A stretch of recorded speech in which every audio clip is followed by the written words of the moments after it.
KOAM is always looking to hear from aspiring journalists, and today we're starting a new program where we will air stories shot, written, and edited by local students.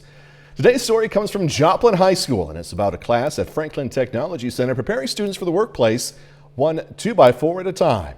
Kennedy Dury reports.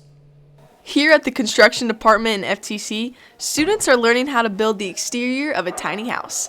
For years, Lauren Curtis has been constructing houses throughout the 4 states. Now he's teaching the next generation of workers to do the same. It's step by step, so everything is based off of classroom first. So learn it in the class, take your test on it, pass your test, and then we go out in the shop, and that's kind of where I look at it as a job site. So everything is layered and step by step as we build everything here.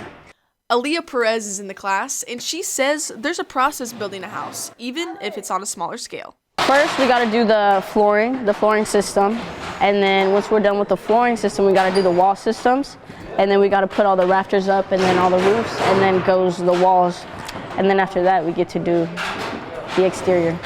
When constructing any project, there's a job for everyone, and Curtis wants the students to follow a path they're passionate about. My deal is there's so many vast varieties of type of jobs to do. So it's exterior, building walls, interior, putting sheetrock up. There's these multi things that has to go into building a house that makes it great for them. And I try by their senior year to know what area they want to go into so I can push them to that area of their expertise per se. Aaliyah says there's more to this than just reading a book. It has to be done with your hands. I feel like this project is important because it teaches us how to do hands-on skills, and instead of just reading about it, we can bring it to life and do it ourselves. If you or a friend are interested in the construction program at FTC, please do not hesitate. Contact Mr. Curtis or your counselor. Reporting for Jet HD, this is Kennedy Dury.